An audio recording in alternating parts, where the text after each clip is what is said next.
Hello, everyone.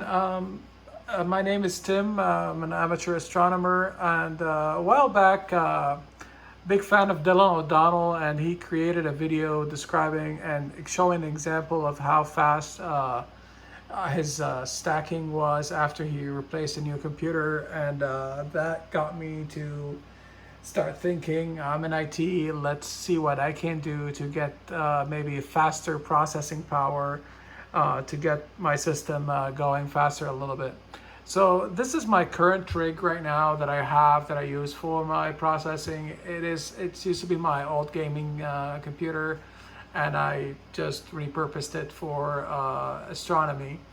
And as you see, this system is using an E3-1280 V3 3.6 gigahertz, not overclocked, nothing's fancy about that. It has a 32 gig RAM. I'm using an NVMe M2 drive on it for imaging to just make things a lot faster.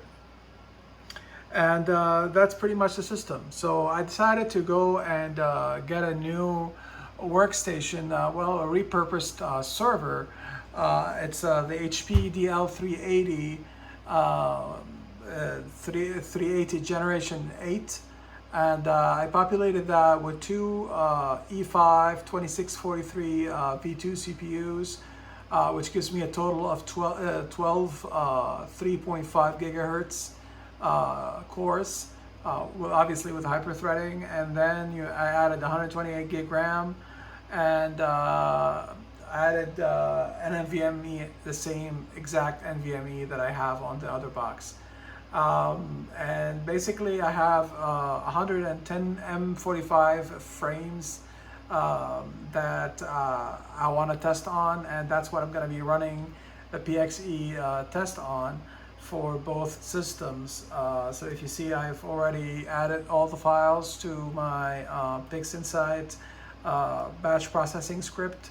Not doing anything special, just added a master flat, master dark, and then the 108 frames here. And if you look, it's exactly the same setup on this side. It is the same frames, the same configurations, and the same setup.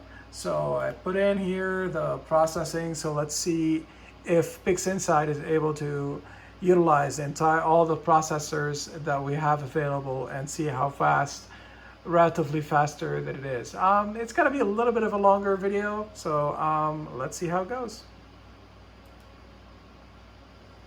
And we'll start the slower one supposedly first, and the second one here. All right, let's look at the CPU. So we see right off the bat,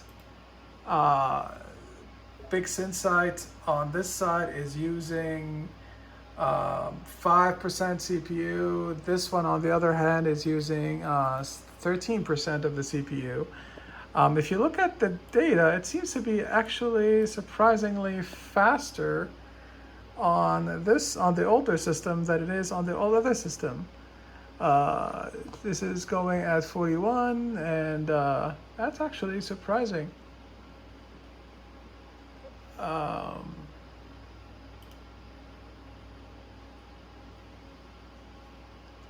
Well, this one is on a Ripley 1.8.6, and this one is on a Ripley 1.8.8, and it seems to be actually faster on the older system. That's a little shocking right now.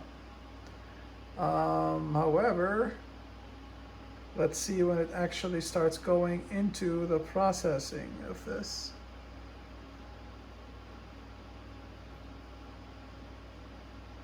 So this one finished reading, and now it is starting the calibration. This is actually kind of disappointing. Let's see now.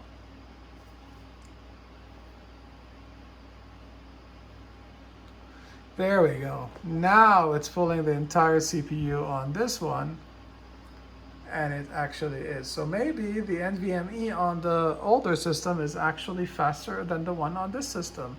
because that is probably the only place that that is an issue right there, is reading the drives, is reading from the drives. But that's interesting. So right now it is down to 26%, 30% of the CPU, but it's pulling significantly more RAM. So if you see on this one, it is actually taking 4 gig RAM, 5 gig RAM. This one is at the 10 gig RAM.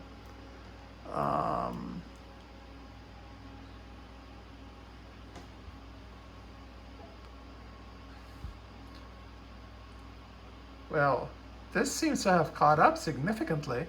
This one is at frame 37. This one is at frame 49, 51.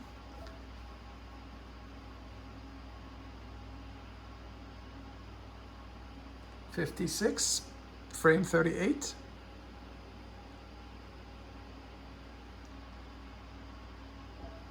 This one is up to 61. This one is up to 41. And this one is using 60% of the CPU, 70% of the CPU, versus this one is clocking the entire 99% of the CPU time right there. Obviously this one, the total is 42 gigahertz versus I'm guessing 3.8. That's about 12 gigahertz. So, well, at least we know that PixInsight is pulling all 12 cores and using all of that.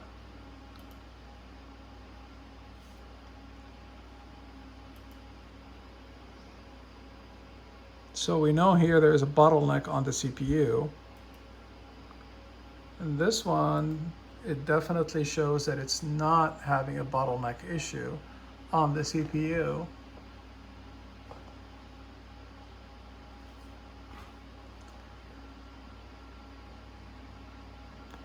Wow, this one is already almost done with the demosaicing, and it's practically almost done.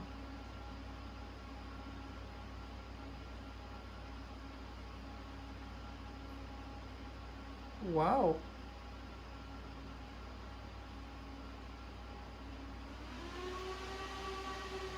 Oh, and now we hear it roaring because that's 99% CPU time, 100% CPU time. That's impressive right there.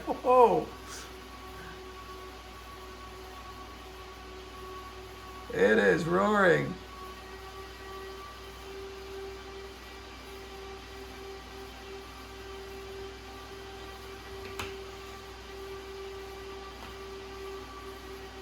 It is registering now.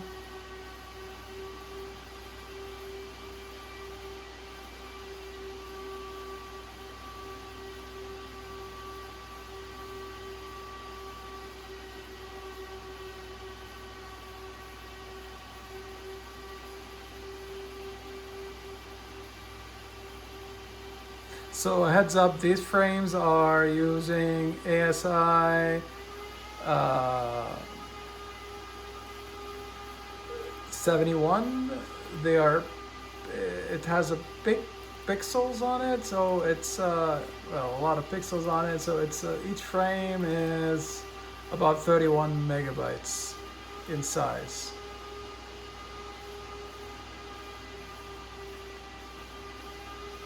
So this one is still at doing the C, so it's pretty far off on this one compared to this one. This one is almost done with the registered frames, registered debayered frames.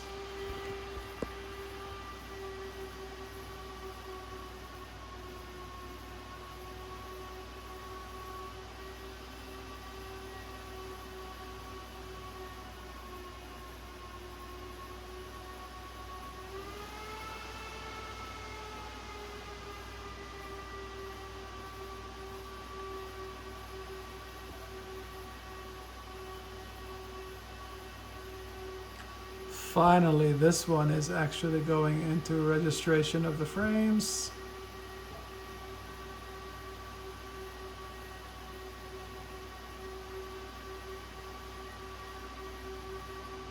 I'm very impressed that it's actually pulling the entire CPU on this one for these tasks. I was not expecting that at all.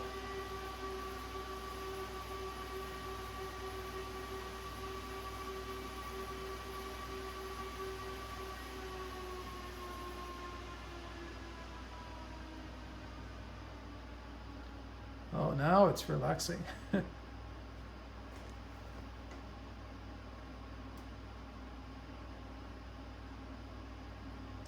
And it is done. Wow. So it took roughly 5 minutes to complete the registration for all the frames on this device, on this server. And this one, I'm guessing based on where it is right now, it's gonna take another 10 minutes for it to complete. And I won't bore you waiting on that. But what I'm gonna do right now is just out of curiosity, I'm gonna do the image integration. I'm not gonna do any proper the process. I'm just gonna look at how long is it gonna take to actually integrate all the frames.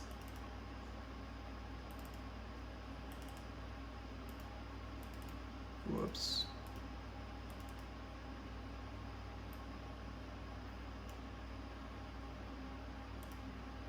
And I'm just gonna pick a random set. And I'm just gonna keep everything linear fit clipping here. I'm not gonna do any local normalization. I'm gonna just keep it as is. And I'm just gonna go for it. I'm very curious to see how is that gonna go.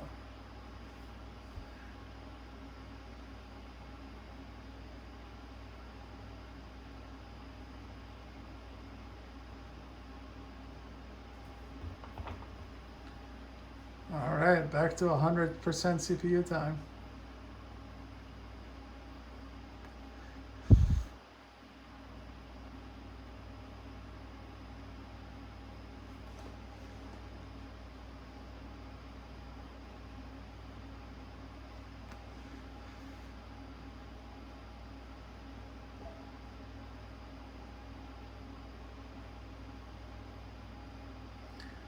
As you can see, this one is still going.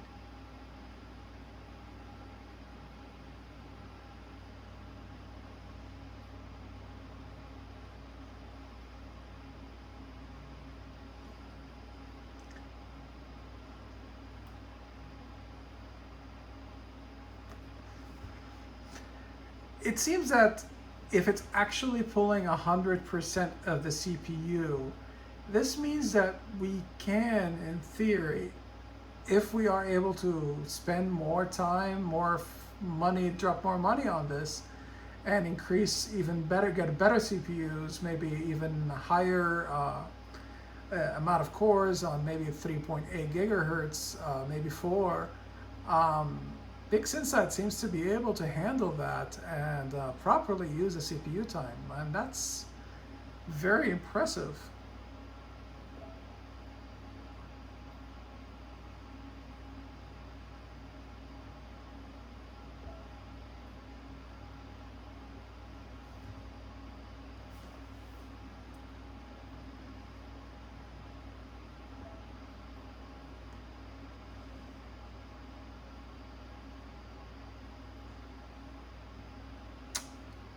If you're interested about the old one, it's still going strong.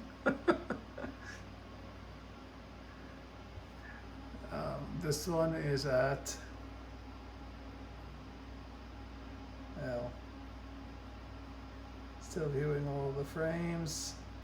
I'm guessing that the drive, the NVMe drive on this one is a little, well, it's actually not using any disk at this time.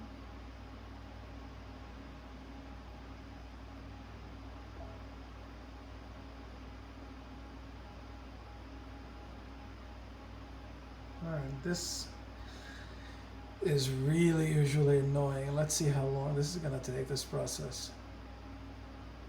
Wow.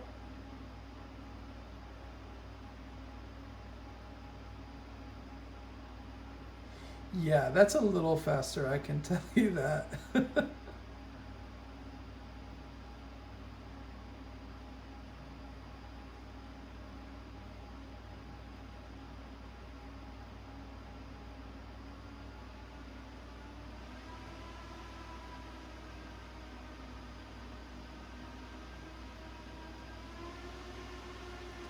And it's pulling the entire CPU with it. This one still is not completing, have not completed yet registering all the frames. Not for the lack of trying. Still at 100% CPU time. So this computer, this server is a DL380G Gen 8. I bought the system secondhand for, I think it was $350 from the serverstore.com. I had the two CPUs on stock, so I did not have to buy them. And I added the NVMe, which cost about $200, and the RAM. I think it was off of eBay, which cost me about $25 a DIMM, which was 1, 2, 3, 4. That's about $200.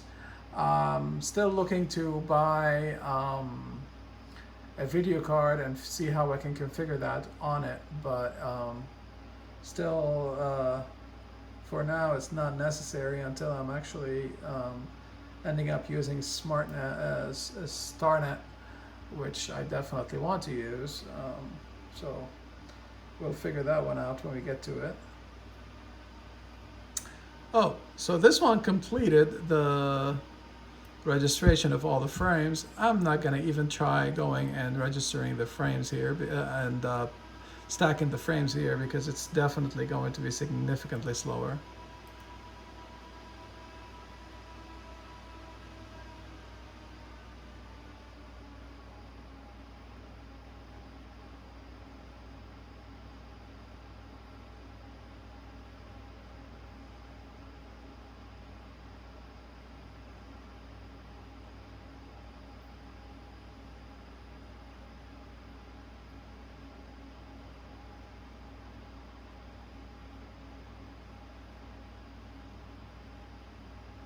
All right, last channel.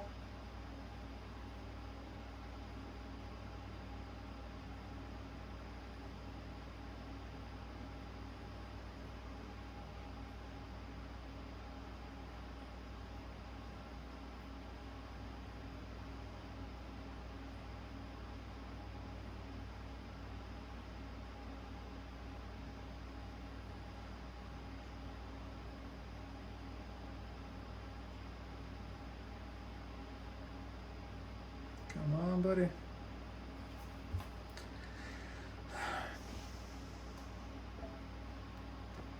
So obviously this system is not going to be sitting anywhere near my desk, especially when it goes to 100% CPU time. It can get a little loud. It's going to be a closet server. I'm going to be using, just like now, remote desktop to get on it and process my frames. Take it from there. Let's see here, sorry, I'm waiting for Photoshop to finish installing as well, so.